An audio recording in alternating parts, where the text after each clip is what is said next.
Lights of Las Vegas, Nevada. Our first match features Hugh Miller. Miller, a lefty from Seattle, Washington, with 6 PBA Tour titles, lost to Brian Voss in last night's round of 8. A concerned Miller knew what needed to happen to make today's show. The way this works is yours truly, Hugh Miller, who lost in the round 8 to Brian Voss, is now rooting here for Tommy Jones to win this match so I can become the wild card. Come on, Tommy. Jones did win, and today Miller takes on the hottest bowler on the PBA Tour, Ricky Ward. Ward, a winner 2 weeks ago, is making his 3rd consecutive TV appearance.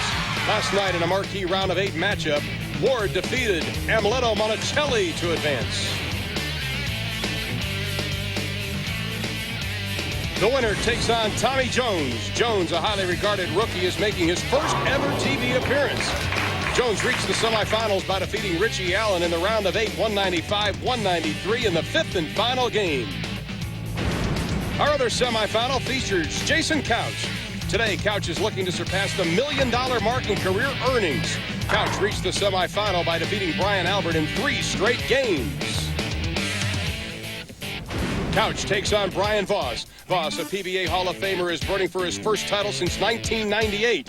Before defeating Miller in the round of 8, Voss defeated Pete Weber in a battle of PBA Hall of Famers, 237 to 224 in the 5th and final game. Yes, I'm taking that PGW. The PBA Las Vegas Open is next on ESPN.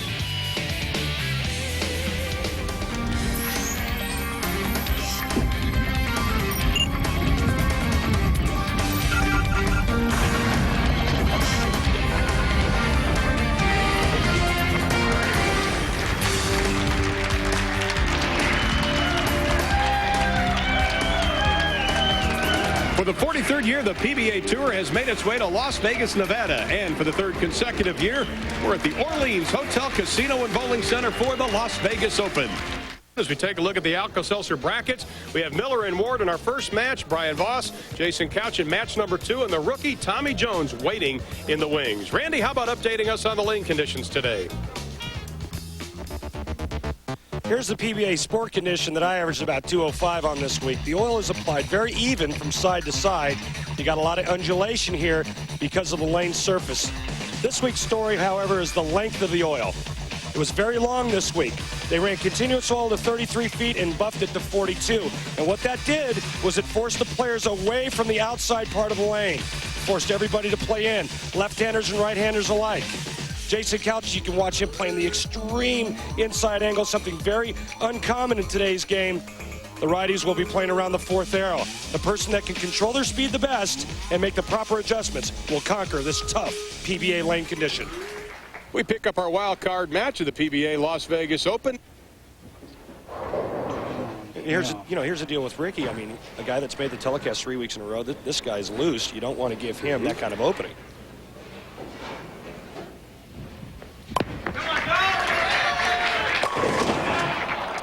But he leaves the 7. Right now, Ricky's reaction, especially on the right lane, doesn't look all that great with that ball he's using. First ball goes light. This ball does hit the pocket, but it's so weak when it gets there because to me it looks like the ball's rolling too early and it's losing energy.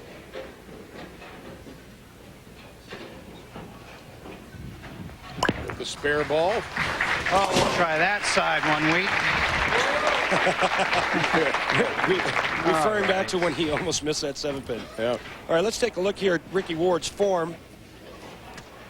He's going to add that little stutter step. Watch it. There's that half a step. Doesn't get the ball started until late. Now freeze frame. Ball's just above head high. Go ahead. Now watch this great finish. Freeze it. You see how balanced he is at the foul line. That's why he makes great shots. Starting from way over the right side this time, and he still leaves the 7, but you can see Ricky moving, trying to find that board. To look empty that's going to work for him. Well, here's the thing. Now, on the left lane, he goes solid 8. Or, I'm sorry, solid 9, ringing 7. That's where the 4-pin goes up and around. The right lane, he left that weak 7. That's where the 4-pin just kind of lays in the gutter. So his ball reaction looks much better on the left lane than it does on the right lane early on. 2 frames in a row. He's left the 7. Still holding the 9-pin advantage. getting real solid on those 7 pins, though, huh? Well, Randy, I mean, we've had 1 strike so far in this game. Is it like you're just trying to figure out what you have to do? Because they had the practice beforehand. Both players were sanding their balls up until we went on the air. Are they still trying to feel the lanes out right now? Well, I think it's a question of how good their ball reaction is, and obviously it doesn't look like it's all that great right now. Now, hopefully the lanes will break down and get a little bit better. Come on now. And the 7 is the pin du jour. It's interesting, this match here, both guys, their ball speeds are very similar as we look at our CAT system. Both players right around 18.7, 19 miles an hour. Well, Hugh has left 3 7s, and Ricky's left 2. And they're both playing around the same part of the lane. And he picks up the spare. Now, both players, though, they were different during practice. Hugh was more of in the middle of the lane starting out. Ricky was more off to the side. Is Hugh starting to move over now? Well, Ricky was deeper to start with, but he was throwing a ball that looked like had a lot more friction to it.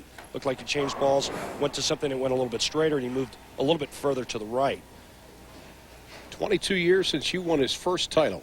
Last show was in 1995 in Portland, Oregon. Lost to Norm Duke to finish 3rd in that tournament. All right, that's the start of something right there. You know it as soon as it leaves your hand, don't you? Now, Hugh Miller finally gets his 2nd strike of the game. It comes in the 5th frame, but he still trails by 9 pins to Ricky Ward. Our opening match, the wild card. Hugh Miller trying to take care of Ricky Ward. We'll be back.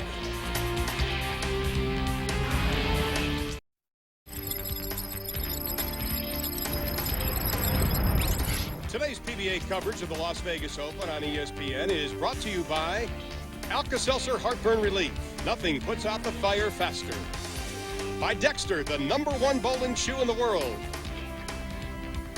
And by Meineke Discount Mufflers. You won't pay a lot, but you'll get a lot. Welcome back to the Las Vegas Open. Along with Randy Peterson, I'm Ron Thulin. The 142 field is now down to the final 5. And despite not having a strike in this match, Ricky Ward leads by 19 pins because Hugh Miller has left 2 frames open. He left the 3rd and here in the 6th. Never gets this ball far enough left of the 2 pin. Drives it straight back, leaving the 7. And here's how Ricky Ward has done. He has been consistent, but he still is struggling, almost like last week. Well, he went light here, pocket, pocket, pocket, pocket. Doesn't have a strike to show for it. He's got 5-9 spares in a row. Right now, he's got the German bowling thing going on. 9-9. 9-9. 9-9. Now, Hugh Miller has struggled, too. 2 open frames. He has a couple of strikes, and here's the 7th. He's working on a spare. But I think the most important thing is that when Ricky misses, he misses light. Leaves himself something to make. There we go. He's off the schneid, finally. After leaving 3 7s, he finally knocked everything down. It's the Bulldog doing what he does best. How is it, though, as a player, though, Randy? I mean, you're struggling, you're spare, but you're still leading. Is that a confidence builder, or is that something that you just have to scratch your head and just keep digging? Well, I think you can relax a little bit because your opponent's not putting any pressure on you. You know, if Hugh Miller's striking a lot, obviously, you know, it's a different story, but, you know, he doesn't want to wait for him either. Hugh Miller can only watch. With a strike in the 8th, he can take a 29-pin lead. And he does it. Oh, little wiggling. Well, he's made some really good shots on the left lane. Just a terrible break. Well, he can still muster a little bit of smile over it. Watch the action of the head pin.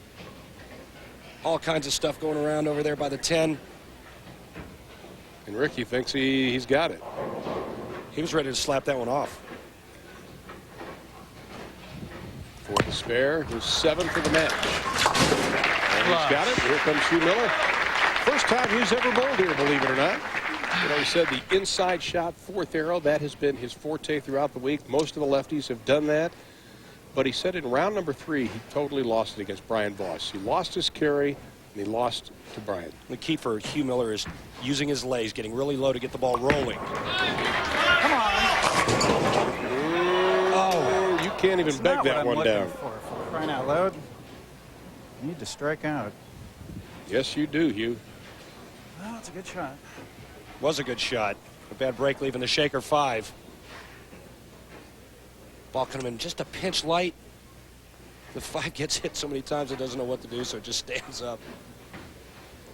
The last 5 years, bowled mostly regional events, leading money winner in his region and the rest. And he's got the spare, but he still trails by 29 by 20 pins. Right now, he's on a possible 205 if he's able to strike out. Ricky Ward, possible 215 if he strikes out. So it's still anybody's match. And even though Hugh has struggled, I think on the bright side, you look and you say, I can still get in this thing. Well, this is a big shot here in the 9th frame. It sets up the 10th frame. And he's taking his time with it, too. Hugh Miller is a veteran. He's been around a long time. 15 years on the PBA Tour.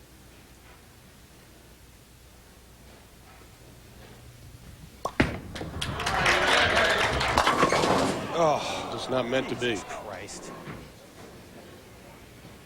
You know, that ball drifts See that enough times yesterday? That ball drifts just a little bit high. He gets a terrible break, leaving both the 6 and the 8. No, I think he's just waiting for it to start clicking, you know? And it's just not. Well, right now, he needs to slide the 6 into the 8. Last title back in Beaumont, Texas in 1992. Won a doubles title with Parker Bone III. Come on. Third open frame. Well, when you have 3 open frames, Randy, chances are you are not going to win. Well, it's looking really good on Ricky's side now. All Ricky has to do is just stay clean. Fill frames, spare in the 9th and the 10th. He's going to advance. He's got a boatload of 9 spares up there. 6 9 spares. And he is in the 9th. Up by 33. Oh, there's slow motion. It wasn't pretty, but that may be the first nail in that man's coffin. Call the front desk. We have a spill on lane 12, ladies and gentlemen. Look at that. All right. Yeah, got me a little wally. Jeez. I don't think anything was going to fall down. It was just snow going down. In the 10th, though, Ricky working only 2 strikes in this match. And he only needs 4 pins, and this is over. And he's got it with the stubborn 10. Never mind, just forget it. Never mind. Just Ricky, forget you're it. advancing, partner. Now, Ricky Ward will advance to the 2nd round. It wasn't pretty, but he will advance. Once again, the winner a couple of weeks ago, 3rd straight television final. He's on the Walter Ray Williams Jr. Tour, trying to get like 5, 6 in a row here, isn't he? Yeah. And Hugh Miller, his first TV final in a while. He falls victim to Ricky Ward. Ricky Ward already over $100,000 on the tour this season. He's trying to get up his 2nd win in 3 weeks. Coming up next, match number 2. Jason Couch, Brian Voss. You want some fun, you want to visit the ESPN Zone in New York, New York, and that's exactly what members of the PBA did last night. Brian Voss and our own Randy Peterson was there doing a little driving, and Jason Couch even working the wheel last night. And the score of our first match, Ricky Ward wins it 194 to 162 for Hugh Miller. But Ricky Ward will advance to round number 2. And let's take a look at the Alka-Seltzer brackets, update you on what's going on right now. And of course, Ricky Ward will advance. He'll be bowling up against the rookie Tommy Jones. That'll be up in a couple of minutes. This is going to be a battle of seasoned veterans. Brian Voss, 20 PBA Tour victories. Jason Couch won his first title versus Brian Voss. They're next. And we welcome you back to the Orleans Hotel, Casino, and Bowling Center in Las Vegas, Nevada for the Las Vegas Open. 1 match is in the books. Voss and Couch waiting in the wings. They are coming up next, and we're going to be joined by a Hall of Famer himself, Parker Bone III, for the first half of this match. How come you're not out here? Thanks, Ron. Well, you have to knock a few more pins over than I did this week. So. Hey, Parker, listen, you're the leading money winner this year, and it is Vegas, and I could use a loan. I'll get right on top of that, Randy. Thanks, for man. I you. appreciate it. Parker will be with us the first half of this match, and we're glad to have him part of our telecast as we get ready for our semifinals. Jason Couch, Brian Voss. Couch, the number 3 seed, Voss, the number 2 seed, and Brian is going to be up first, the 43-year-old living just outside of Atlanta.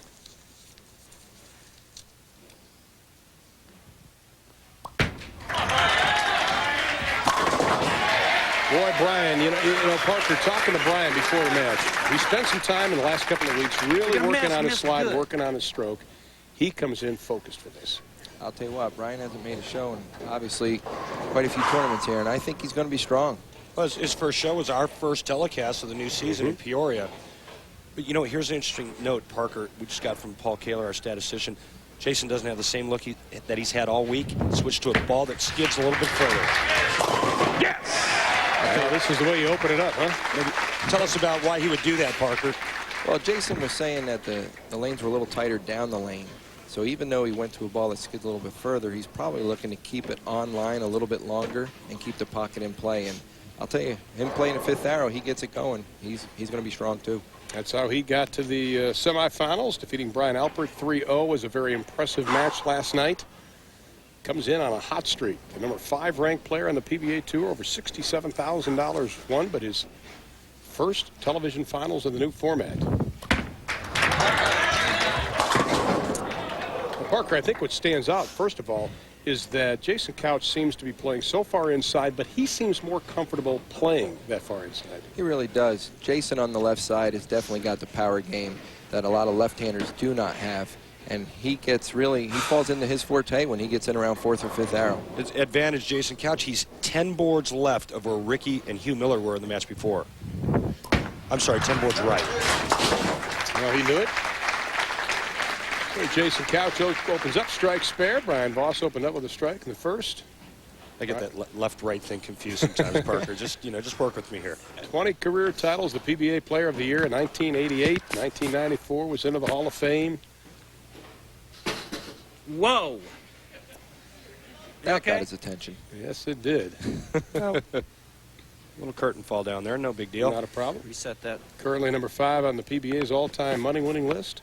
I think the thing that you really need to watch with Brian Voss's swing is how short and compact a swing is. And when you're bowling on a long, lengthy lane condition, very easy to control your speed. Oh, it's a great shot. That was a great shot for ring and 10. Wouldn't you agree? I mean, you have a high backswing like Jason. It would seem to me that it would be very hard to throw it slow. Much easier to throw it real hard. Now, most people say that was your fault, but see, I'm a nice guy. It was not your fault. Brian talking with the crowd, saying, don't worry, it wasn't your fault that I had that. And you can see what he has done. You know, I think in match play, or I may be mistaken, but I don't think Brian had a game under 200 this whole tournament. That's how consistent he is bowling. I'll tell you what, though, you got to look at what Randy's pointed out to. The fact that he can keep his ball swing that much lower, he keeps his speed under much better control, I'll say, than Jason is at the beginning, and that enables the ball to read the lane a lot better. You know, and Randy, we were talking to him beforehand. He talked about the dozen hours or so he spent on the Cat's lane, just the video lane, just trying to look at his stroke and find out what has been wrong the last couple of years. And the thing that he really found out about, he needed to work on his footwork, in particular his third step. Well, in our first match, the 7 hung around a lot. We had 7 sevens left during the match, but in this one, it's the 10. 3 good shots, 3 shots that hit the pocket. And looking at the Cat system, his ball speed is identical 3 shots in a row, only varying by 0.2 of a mile an hour. Very, very accurate early on. And again, it's real easy for Brian to control his speed. Speed is definitely going to be critical, especially when it comes to carry. Let's take a look at some of the other finishers in the tournament. And it's Voss and Couch right now, locked up in a pretty decent battle. You'll be able to see them on the bottom of your screen. And you'll see where my broadcast partner finished and also where Parker finished. Good tournament, though. 142 started out. And the round of 16. This is where they ended up.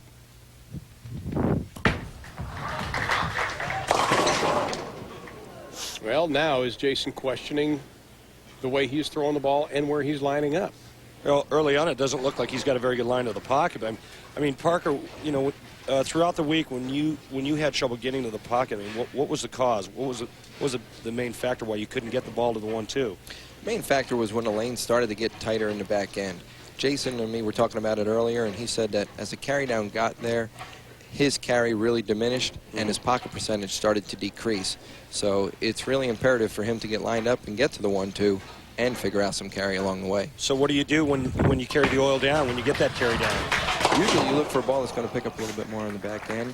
Jason has actually gone the other way because the lanes are too tight, and he's actually trying to keep it on line longer. Short patterns have bothered Jason in the past, though, have they not? But this isn't a short pattern, Ron. This is a long pattern. This is at least 3 feet longer than we bowled on last week, and the longest pattern of the second half of the new season. You know, Randy, when we look at his stroke, he has asked for a re-rack, and he's getting it. Is the key to his stroke right now the first 2 steps? Because he really doesn't want to get too long, does he? Well, Parker, I think, should answer that. You used to room with him, and you know his game better than anyone. He's really trying to tone it down right now, and if he keeps his ball speed down, he keeps them steps under control and figures out what he needs to do to get that ball to the consistently. Just like that. And I think what's interesting to note is that, Ron, you touched on it, the fact that he's working on his first 2 steps. The next time Jason comes back up, we'll watch what he does with his first steps. His feet never leave the approach. He shuffles his first 2. That keeps him nice and short. He doesn't want to get too steep either on that swing. It's not. He's shuffling those first 2 steps, and he's really delaying his push away, and it's bringing it down. It's lowering his ball speed. We'll talk about a totally different stroke. Here's Brian Voss leading by 11. That finds the pocket sweet. Brian gives it that disgusted look. But that was a great, that was a great shot. That ball should strike. That was horrible. That was horrible. He said, This one won't it looked good from here, Brian. They all went down, Brian. I'll tell you what, when they all fall down for me, I'm liking life. I'm going to say, what's the old line? You'd expect Raquel Welch to cook? I won't throw any of them back. Take a look at the speed, and this is pretty solid here. All 4 shots hit in the pocket.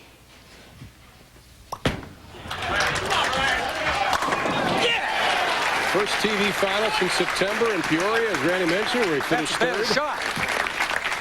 You know, Ron, Parker, Brian told me last night that he loved the lane condition. Well, he's got a 21-pin advantage. Here's the footwork and the shot. See, what he worked on was that third step. He said it was going too far to the left. Worked on getting it to go much straighter. Speed, board. See if Jason Couch could get untracked here in the 5th. Look how deep he is. He's in there. Boom. His laydown area is about the 3rd board from the right gutter. He's further right now than I am when I shoot a 7-pin. He's like playing where I play when I'm trying to pipe it straight up 5. He's really moving around. He's trying to find that spot. He's definitely playing in there, fine-tuning it. And honestly, look for Jason to have a strong close here towards the end of the game. Such a powerful player. He feeds off the energy on match play. He's really learned to harness this energy. I think the big thing about watching Jason Couch and all that power is the way he obtains or the way he creates that power. He said he keeps his hand as relaxed as he possibly can, so that he can get that kind of that snap effect at the bottom of the swing. That's what generates all those revolutions in power. Throwing the weight of the bowling ball from your thumb to your fingers. And the only way you can do that is by having a nice, soft grip. Wouldn't you agree, Parker? Yeah. Jason doesn't grab it like I would. He's definitely relaxing his hand. And when it gets to the bottom of his swing, he has got full power forward with those fingertips.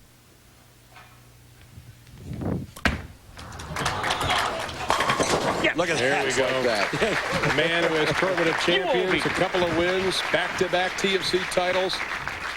He got the best of that rack.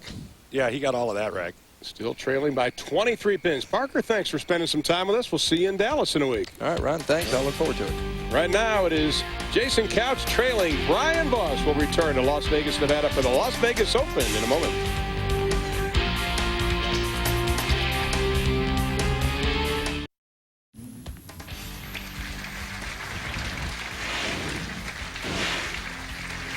Brian Voss looking for his first title since 1998, currently with a 23-pin advantage over Jason Couch.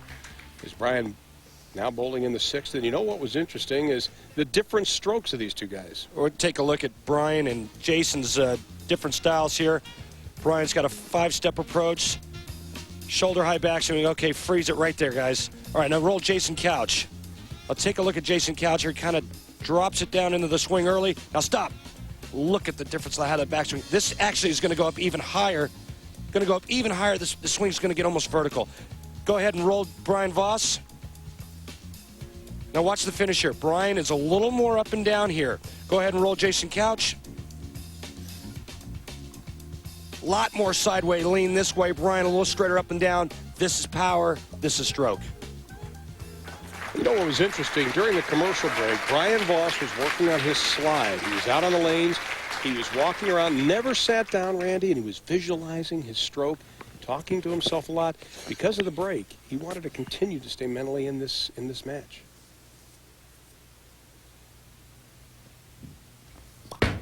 It's got to hurry. It didn't. Well, what he means by it's got to hurry Show is... that was 1 mile an hour fast. Okay, we'll find out in a minute. You got to tell us if it was. We'll look at our... It was about the same, but what I think what happened was it got off of Brian's hand poorly, and if you don't have roll, the ball is going to, it's not going to adhere to the lane, it's going to go faster. But the speed was exactly the same. When you say, when you hear Brian or Jason say it's got to hurry, that means they need it to hook in the back end. Got to get up to the 1-3 pocket, or the 1-2 if you're Jason Couch. You know, talking to Brian prior to this match, the look in his eye was one that we had seen in years past. The money's great, the trophy's great, but I think Brian just wants that feeling of winning again. And I agree with you 100%, Ron. He wants to feel what it's like to win again. Ooh. Brian comes in light on both the right and left lane, catching the good break there, only leaving the 2-8. Fast again. Well, he's still talking about his speed, but... you know what? His speed, his ball speed could be the same. His foot speed could increase or be faster. If he's saying that was faster, maybe he means his foot speed. That ball was not faster according to our CAT system. Still leading by 20. Good shot. Good spare. You know, a player gets rushed doesn't mean they automatically throw it faster. If their feet get faster, doesn't mean they throw it faster. Well, Brian knows that the opportunity was there to really put some pressure on Jason Couch. And, you know, everybody asks why Jason hasn't been in a TV final. Isn't it more like a marathon runner in the old format? He started slow, started to build up. But in this new format, you got to be a sprinter. Well, you got to be a marathoner first and then a sprinter. And Jason likes the marathon.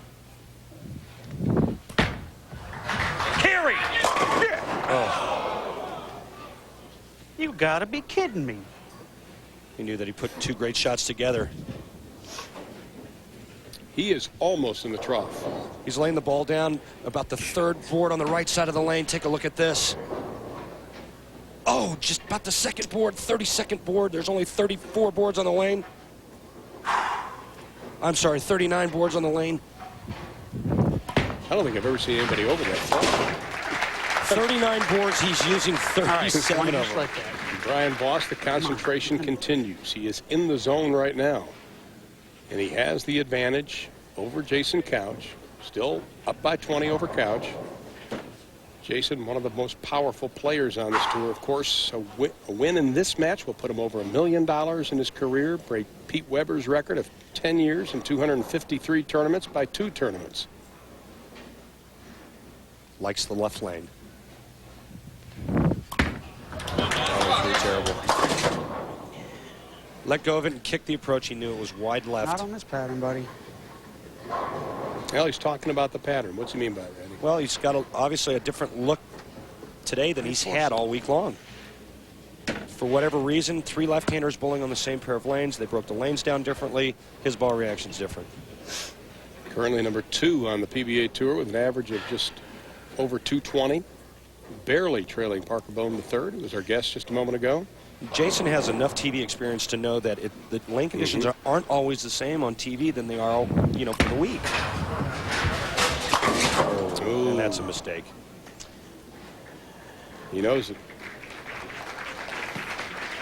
Well, he's on pace for a possible 192. Brian Voss on pace if he strikes out for a 236. So now the door is open for Brian Voss, trying to get back in the winner's circle on the tour. And right now, Parker Bone just pointed out the guys that are staying clean are the guys that are winning. The guys staying out of trouble.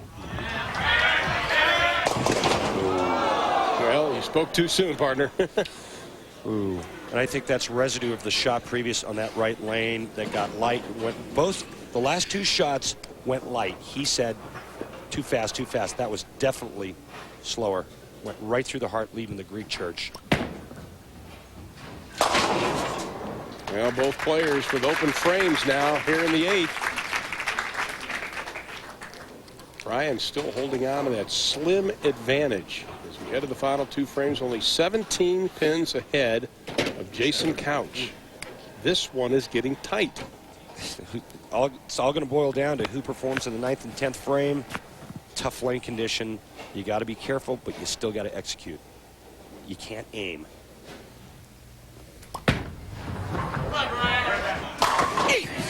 That'll help. You know, Brian made a great point. He said he beat Pete Weber last night to get into this, which helped him get into the finals. He said that was huge, a confidence builder. There you can see the feet together on the approach. Brian playing around the 22nd board, 23rd board. That was a great strike there. Brian Voss going at a 189 pace. Jason Couch can strike out for 192.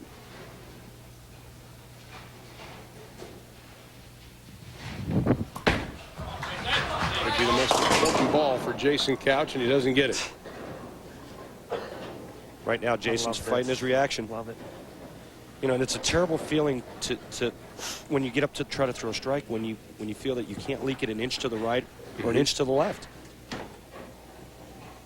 Obviously, his reaction during the week much better.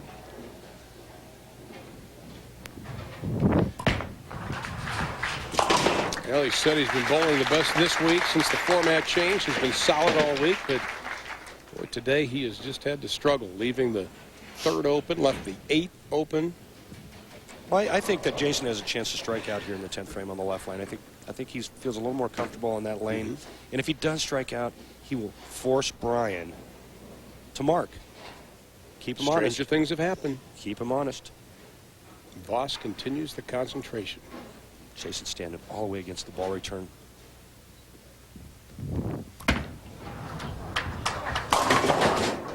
He may do it. Well, no reaction for Jason today. When you have a bad ball reaction run, a lot of times it just forces you into making bad shots. You feel like you're handcuffed. Well, he'll have to probably wait another week till we get to Dallas, to the Don Carter Lanes West, to see if he'll become a millionaire.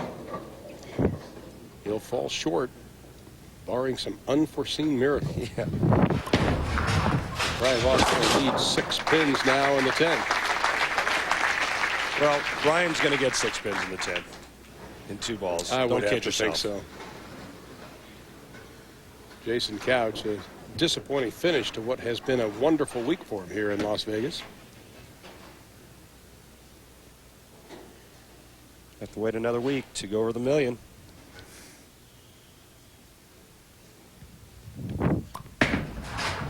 He lofted that one to try to delay the hook, and it's still hooked high. Jason is not pleased with his performance, as one would expect, because he is such a dynamite competitor.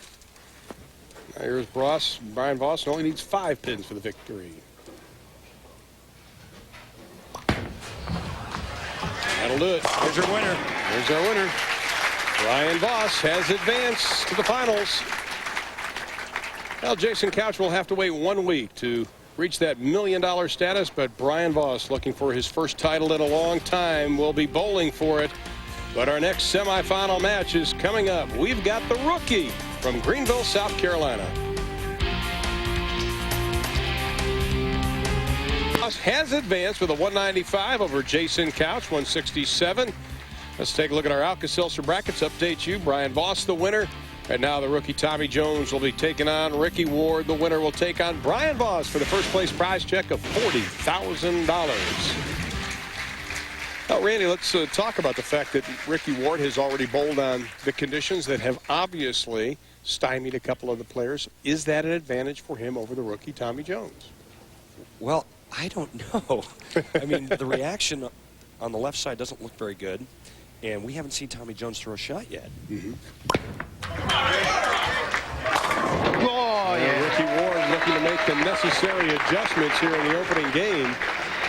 Tell you what, he had a ball change, too, since that opening game. Excuse me. You're right. He went from a ball that doesn't hook quite as much or quite as early. But if I was Tommy Jones, I wouldn't want to be going against Ricky Ward. I mean, the guy's made 3 telecasts in a row. He's got all that money. His swing's loose. You know, he's the guy that's going to be making the good shots. Tommy's got to get his motions into check early on. Just 23 years old out of Greenville, South Carolina.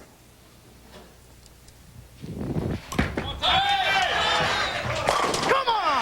start for the rookie. The last rookie to win on the PBA Tour is back in 1984, believe it or not. John Gant, a lefty, Denver, Colorado. That seems like a long time. That's a pretty hefty record there, and this young man would love to change all that. See how he got here, defeated Steve Wilson in the round of 32, then had that excellent match against Richie Allen in the round of 8. Had difficulty versus Richie Allen, finally winning on the 5th and final game by just 2 pins. Take a good look at this power player.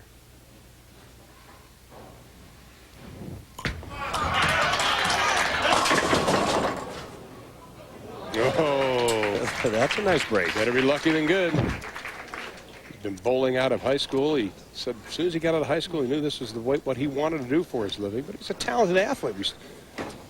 A young man, played baseball, and he's done a number of great golfer. Hits it a long way.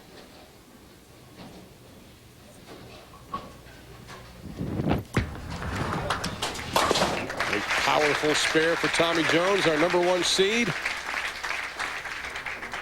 He spent some time re-sanding his ball during the practice. And here's Ricky Ward. You can see what he has done so far, over $500,000 to go along with the 6 PBA Tour titles, and he was Rookie of the Year in '91, something Tommy Jones would love to have in 2002.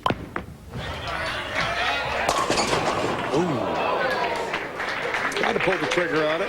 You see what Ricky Ward's made this year in that graphic? I think last year there was only 2 players to make over $100,000 run for the year. This year I think we have 8. And we still have 7 tournaments left. That just goes to show you how much added money there is on the tour now.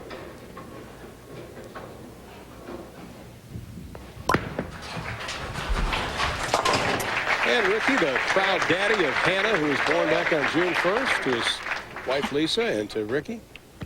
Changes your life a little bit when you have a 7-month-old, doesn't it? Sure does.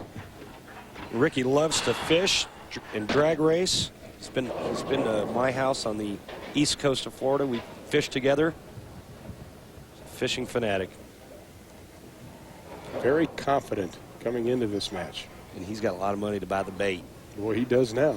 I'd make sure he picks up the bait and lunch, Randy. All right, ball change, left lane. Look at this. Oh, yeah. Went to a ball change and is going much more direct than he did his first match. Maybe it was an advantage to bowl early on here. Yeah. Fiery player. One of the most versatile players on the tour right now, and the rookie, Tommy Jones.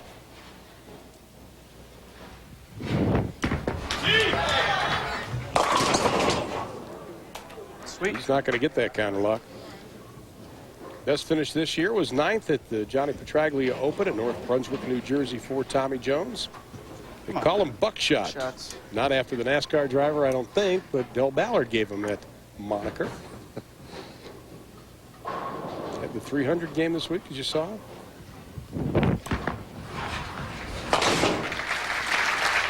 Well, footwork is obviously a very important factor of Tommy Jones's game. Now let's take a look at the Dexter footwork of the pros with Tommy Jones. My Dexter solution for the week was the #2 heel with the #2 sole. Being a power player, I don't like to slide a lot. This week, the approaches were synthetic. I found them to be a little slippery, and this gave me the stability I needed to make good shots. And that's this week's Dexter footwork of the pros with Tommy Jones, our rookie. Big difference, too, between a power player and just a stroker. Let me tell you something. That combination that he's putting on the bottom of his slide shoe, it's like putting rubber on the bottom of your shoe. He doesn't want to slide at all. Huh? You're not going to slide a whole lot. Well, you can see it right there.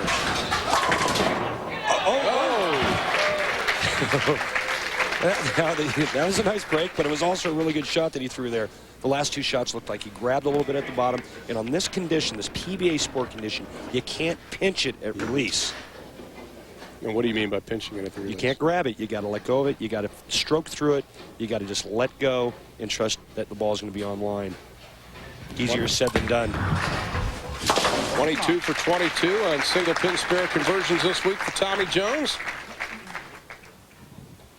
And Ricky Ward now with the advantage here as he bowls in the 4th frame. And one of the things we talk about, don't pinch or don't grab. Ricky Ward's finger holes are so sharp It's like taking the ball and taking it right out of the drill press. Very difficult for him to grab it. He's got to open the hand at release. Whoa, baby! Yes, Hoss. What do you think, Ron? Ricky find a little line here that... I think the Bulldog's out, big guy. You know, we talk about the difference between Brian Voss and Jason Couch as we look at the reaction of Ricky.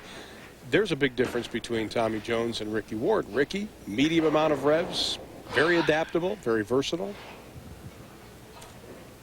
And Tommy Jones is the big power player. You know, you look at the difference, the back swings, the body posture at the foul line. The more the player leans left or right, the more power, the bigger the hook ball they throw, because you have to do that to get the ball to go from left to right or right to left. Going to go up by 22, Ooh. Not able to do it. You know, the straighter, the more up and down a player is at the foul line, the straighter type of shot he's going to throw. Well, he said that was flat. Flat meaning the ball didn't have a lot of energy when it hit the pocket. It didn't have enough energy to get that 4-pin to go into the sidewall and cut the 7 out. How does he get that extra energy? Well, the ball's got to pick up a little bit sooner, or he's got to snap on it or hit it a little bit harder, increase the rev rate. Ricky Ward trying to win his second tournament in 3 weeks, and right now he holds on to an 11-pin advantage over Tommy Jones, the winner, advancing against Brian Voss. Will it be Ricky Ward, or will it be the rookie Jones? Oh, yeah, baby. Does he have that 1-pin advantage? Well, while we were away, Tommy got in the strike column with a couple in the 5th and 6th, Randy. Well, watch the awesome power. Tommy Jones right here just saws the 10.5. This ball's going to be light. Massive mixer. 1-pin lead. He's starting to feel the confidence right now. You can just see it starting to brew in this young man. First television final. He made 2 good shots back-to-back. See if he can duplicate a couple more just like those. Well, he said he likes the pair of lanes they're bowling on. He says he thinks that this pair should help him. He's bowled on them well this week. Said his keys this week were being patient and making good shots. That was really good. Watch his hand at the point of release, Ron, how it rotates around the side of the ball to get at the hook in the back end.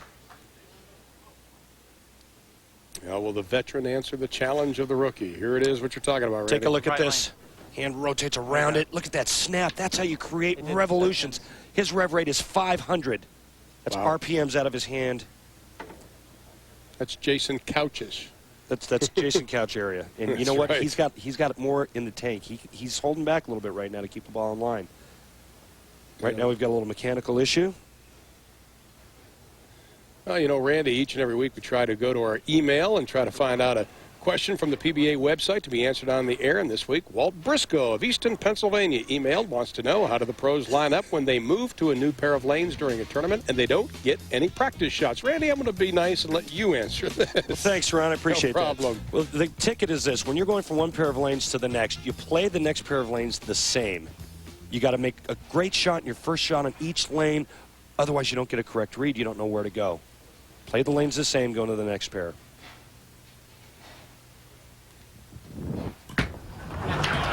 Another good shot. Oh. Well, 3 in a row. And by the way, for having his question selected, our good friend Walt wins a prize package from the PBA. Now, if you'd like to leave a question, all you have to do is visit the PBA website, pba.com. Go to the community page on your left-hand side, click on TV question link, and let us know. Once again, pba.com. I go on it every day. I'd like to see the reaction. I'm going to give a question one of these weeks. Oh, God. All right. Great shot by Tommy Jones, cross lane the 10-pin. He's got a 10-pin lead. And right now, Ricky Ward, who had 8 spares in the first game, he had 9 on his last ball in the 10th, so it could have been really 8 altogether. Right now, he has 4 spares, 3 strikes, working on a spare here in the 7th. Can he answer the challenge? Does some of his best bowling when he's trailing. Again, that ball hits weak. Well, you know, he left 3 7s in the first game. He's left 3 7s here in the second game. At least he's consistent. Well. Why is that, do you think? Because that is the pin that seems to be giving him the major problem. Well, you know, I think you got to analyze what kind of 7-pin he's leaving. He's leaving what we call a weak 7. That's where the 4-pin's laying in the gutter instead of going to the sidewall, cutting it out. And the reason why it's doing that is because the ball doesn't have enough power when it gets to the pocket. Not enough back end, lack of entry angle. And he picks it up. Getting better at them. You know, Shooting enough of them. ironically, Ron, Ricky and Tommy Jones's ball speed is just about identical. Okay. But Tommy's rev rate is about 100 to 120 RPMs higher. Therefore, he leaves the ring in 10. Now or Ricky never. leaves the week 7. I think Ricky's doing a pretty good job of just hitting the pocket. Well, now it's time for him. During our commercial break, he was talking about slowing down and staying clean. He kept mentioning it to himself numerous occasions.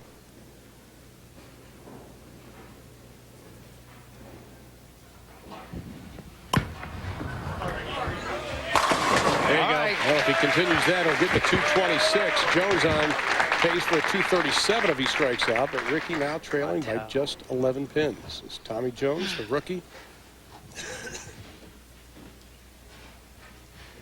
20 miles an hour given us by the CAT system, the computer-aided tracking system. That ball's perfectly dead flush, and we get all our great information from the Kegel Training Center in Sebring, Florida, a facility second to none in the world. Now, Tommy Jones, 11-pin lead, 9th frame.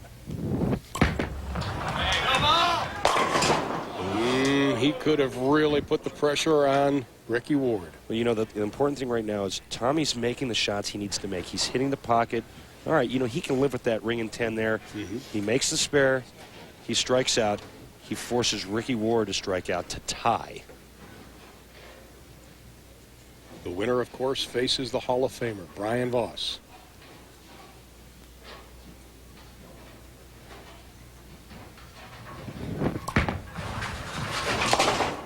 Perfect this week on the single pin spare conversions. Well, here's the deal. I mean, whatever Tommy Jones does in the 10th frame, he can control his own destiny. 3 strikes in the 10th, he will force Ricky Ward to strike out. Anything less, Ricky can strike out to win.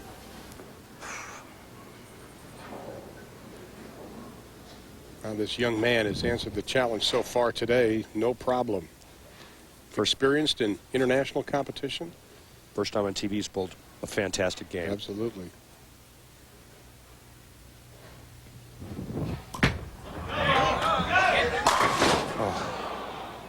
And just 3 identical ringing 10s. All right, here's the deal. Make the spare. Fill 10 on your fill shot, get a strike. Force Ricky Ward to get 2 strikes in the 10th to win. Ricky gets the first strike, 9 spare. We have a tie. Well, the first thing he has to do now is pick up the 10. Ricky knows the situation.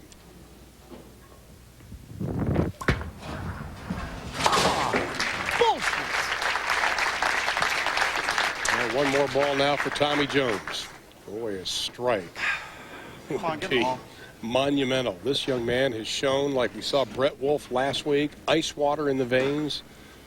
The veteran looks at the rookie. This is a big shot here.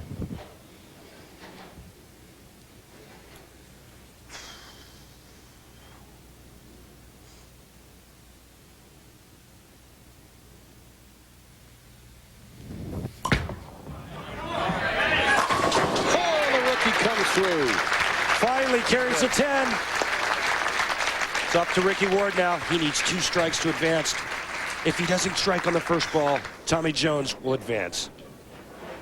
And the reaction, just grateful.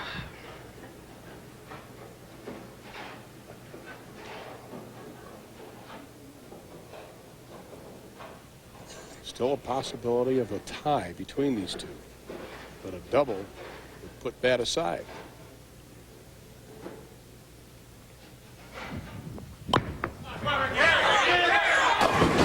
There's one. Damn right. Take that. Got you, you little rat bastard. That's just an unbelievable break, especially what's happened to Tommy Jones. 3 ring and 10s in a row. This ball goes right through the face, caves in the big 4. Last time I did, I struck the last time he told me that. What a huge break. Let's get 2 shot clock violation. Struck. Take my time on this shot. Well, Ricky Ward worried about a shot clock violation. Shot clock violation, it levies a fine.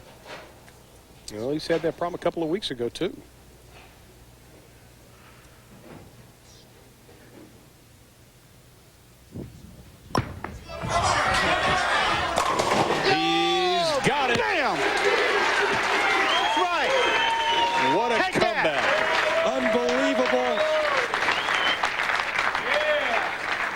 What a comeback by Ricky Ward. Trailing by 11 pins going into the final couple of frames.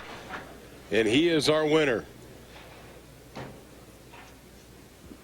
Didn't exactly hit the pocket flush, though, Randy. And the reaction of Ricky Ward. Ricky Ward finishes up with a bang. It'll be Ricky Ward looking for his second title in 3 weeks. Brian Voss looking for his 21st in his career. His first since 1998. It's Ward and Voss for $40,000 next. Last night at the ESPN Zone in New York, New York, the players like Brian Voss in our championship round had a little duck pin competition. Everybody got into it already. Rudy Kazamakis and Patrick Allen imitating Rudy Kazamakis. It's hysterical. Duck pins are a little harder, but now it is Ward and Voss for the championship. $40,000 at stake. We've already had a little gamesmanship between these two. Brian Voss had the choice who goes first. He is allowing Ricky Ward to do it. And the proprietor here, of course, is Mike Moniak, our good friend, our director of bowling operations for Coast Properties. Of course, the Orleans, one of the many properties here, the Barbary Coast, the Gold Coast, and the Sun Coast. All here in Vegas. And Ricky Ward's going to go first. A little strategy there by Brian Voss, huh? Well, Brian's going to play the deep inside line. If he were to start the match, he would have to finish on the right lane, and he would be up against the ball return. Ricky Ward picking up where he left off in the last game, leading 2 in the 10th. He got it. And now here is Brian Voss. Getting back to that shot clock violation by Ricky Ward, the first offense is a $100 fine. The second offense is a $500 fine. You have 25 seconds from the time the ball leaves your hand, hits the pins, and comes back through the ball return to pick it up and throw it.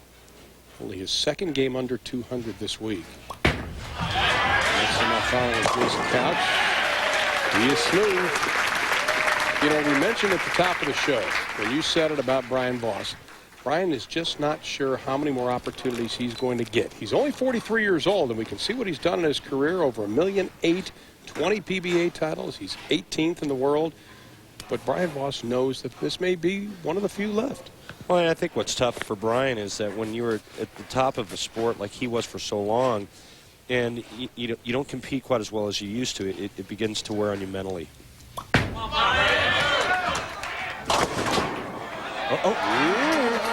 No. That's the last thing. No. Exactly. No. That's the last thing you want to have happen, especially in a title match. You don't want to leave that pocket 7-10. He was doing everything he can to get that to fall down. Back in 1999, Brian had a string of 12 consecutive years that he won a title. Snap. Broken hand that year. Was closing in on Earl Anthony's record of 14 straight years. So a strike spare for Brian Voss here in the opening frames.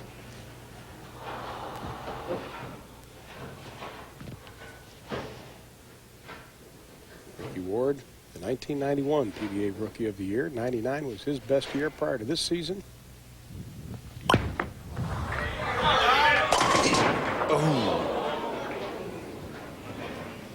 Well, interesting. Both bowlers wearing the same shirts. Both bowlers using the same ball. And Ricky not fortunate enough to trip that 6 or that 8 pin out, leaving the 6-8. Speed has been consistent, though. Got to get the ball to the right of the 6 pin, slide it over into the 8. Nope. I would like to show you our upcoming events. Of course, next week we'll be at the Don Carter's All-Star Lanes West in Dallas, Texas. Of course, our telecast gets underway at 3 o'clock Eastern Time. Then we'll head to North Carolina for the PBA Columbia 300 Tar Heel Open. And, of course, the regional events coming up. The Astro Bowl in San Antonio, Texas, February 1st through 3rd. May have to stop by there. Your backyard. By the way, the great Dick Weber won a senior regional event last week.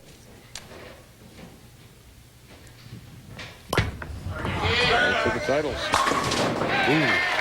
Nice shot there, coming off of that unfortunate break in the second frame.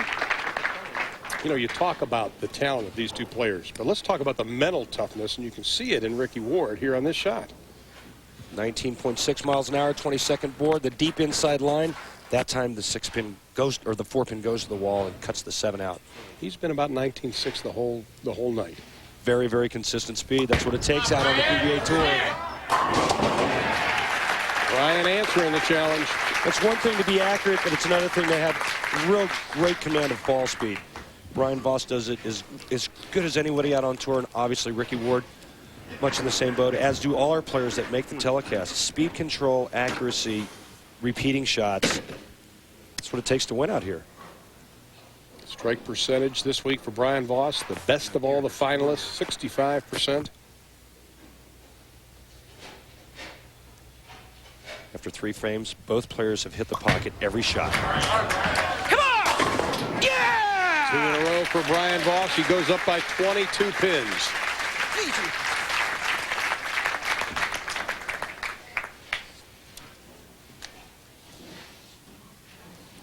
Well, he hesitated.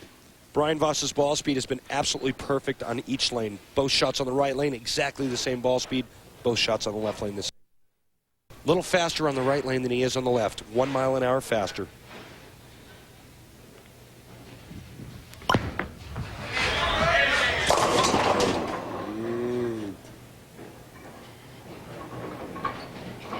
Ricky, you left the second open. Okay. When you're sitting on the bench like Brian is, there's nothing better that you could ever lay your eyes on than your opponent not striking.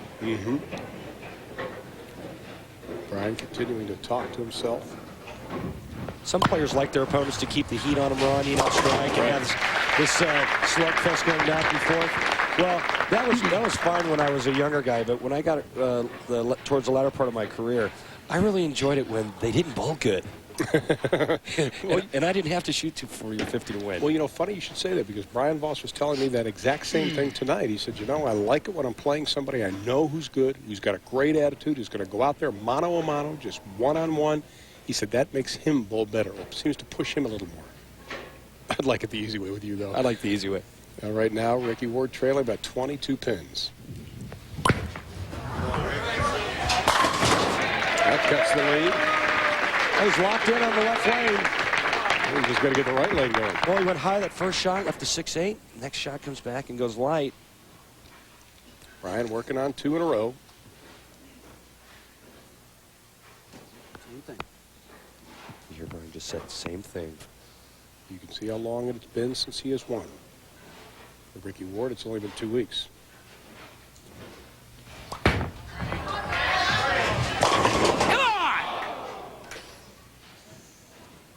That was a little too much knuckle. Okay, what did he mean by that? Spin. Well, here's, of course, the all-time tour championships. You can see Brian Voss with 20. My broadcast partner's got 12. You hear Brian, what he said was he knuckled that shot. His hand rotated too much around the side, creating more spin than roll. Ball didn't grab the lane enough to dive into the pocket and carry the 10 out. And I think the Achilles heel for Brian Voss the last couple of years, Ron, has been his inability to make big shots under pressure. Be interesting to see what happens towards the latter part of this match. Well, we're halfway home now, and the pressure is building on Brian Voss. Spin here, you gotta catch this. Gotta catch this.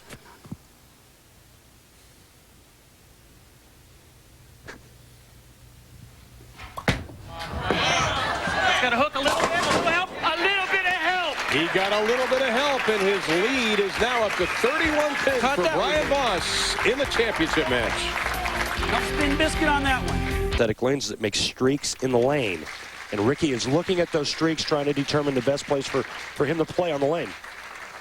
Trails by 21, working on the strike, and cut it to 11 with the strike. And this is the lane that Ricky really needs to get zeroed in on.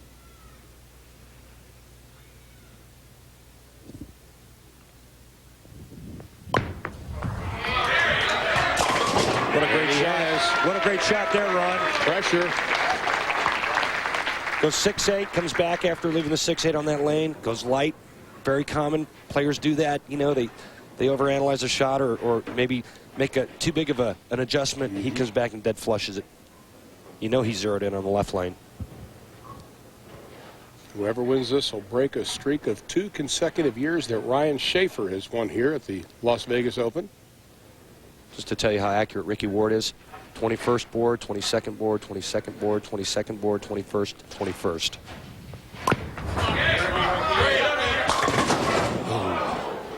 Once again, the pesky 7. You know, talk about how difficult it was for these two players to get to this final. It took a 211 average to get to the final 64, an average of 215 to get to the final of 32. You put that in context. In the course of the week, they're lifting 5 tons, carrying it 2 miles, throwing it 700 times. These two men have done yeoman's work this week to get to the finals. Two good athletes, great athletes in their sport. Yo, baby. When we talk about that 22nd board, whether it's left-hander or right-hander, that's 2 boards left or right of the middle arrow.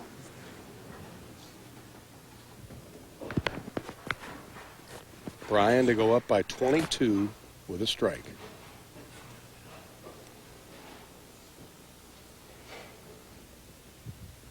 It's got a fit. Oh, no. Wow. What a terrible break. You heard Brian say it had to fade. That meant that the ball was going to go a little bit high.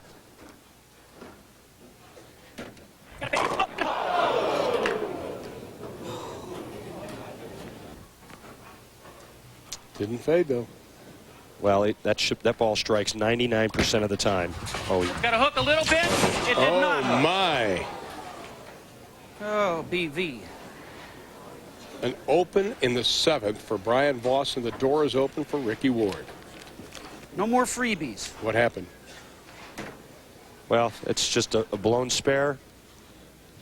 Brian will be the first to tell you it's unexcusable. This is an even match now. Catch this. Just an inexcusable time for an open frame. Brian doesn't miss single pin spares. You said he was perfect all week long, single pin spares. Needs the hook. Well, the 10 got a nudge, but not big enough. Now Ricky Ward has jumped over to the driver's seat. Boy, how big will that 7th frame look for Brian Voss? Well, we'll have to wait and see. But, I mean, this match is still even. Brian makes a spare here.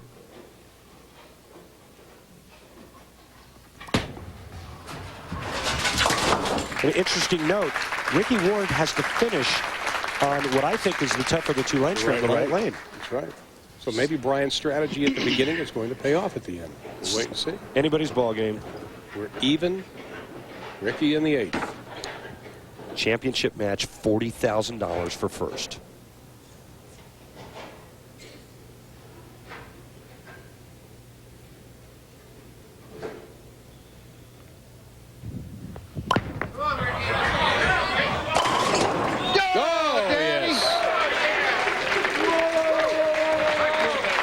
So far in this championship round and this throughout the tournament and on TV, Ricky's the only guy getting the breaks. We saw him cave in the big 4 pocket against Tommy Jones. Now he gets the trip 6-pin. And it's on the right side, too. Acting for a re-rack on the left. This is to go up 10 with the strike. Ricky Ward can strike out for 227. The best Brian Voss can do is 217.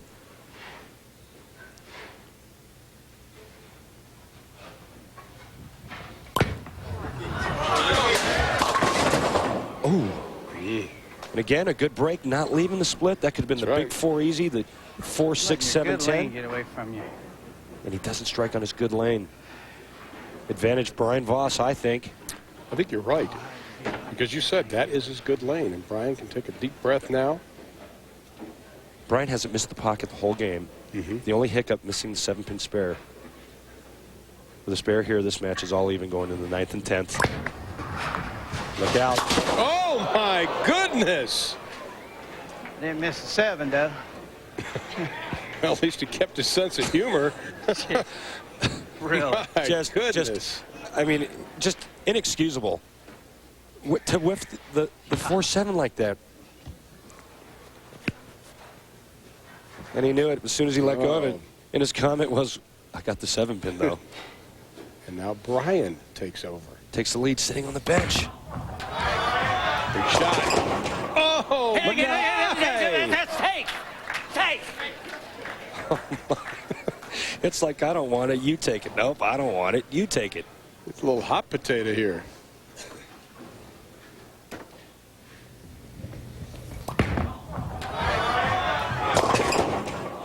Hit it again. That's take.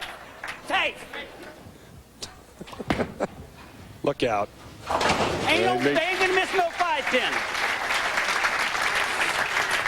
Well, he said he ain't going to miss no 5-pin, and he needs a strike 9 spare to shut out Ricky Ward in the 10th. So really, there's nothing Ricky can do right now unless Brian's not able to accomplish that, but it comes down to this. He has to get the strike on the first ball. He needs to fill 20 pins in the 10th frame. Mm-hmm.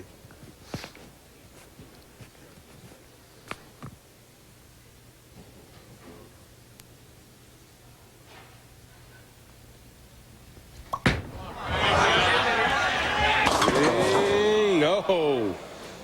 Well, Oh, yucky.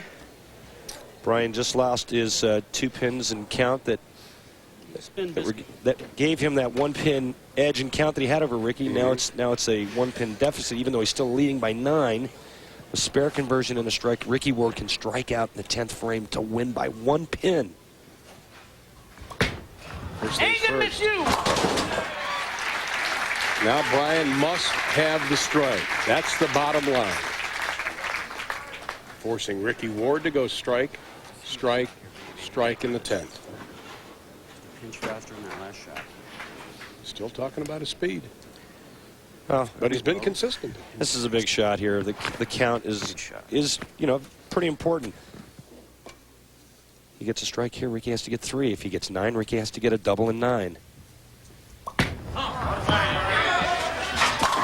What a pressure shot by the man who has won 20 PBA events and is in the Hall of Fame. 3 strikes in the 10th frame for Ricky Ward to win by 1 pin again. Wow.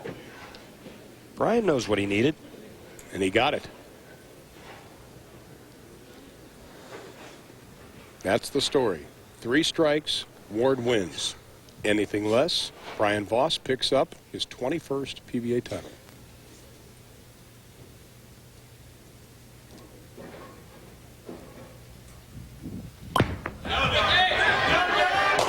There's one.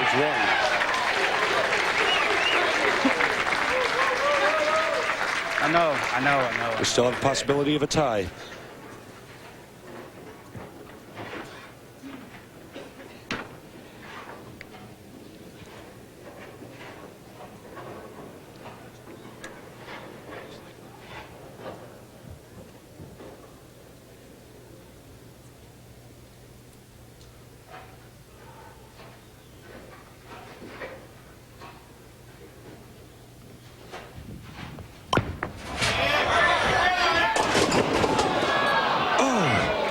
Well, if he gets this spare, Brian Voss is your winner. oh, Brian Voss is the winner.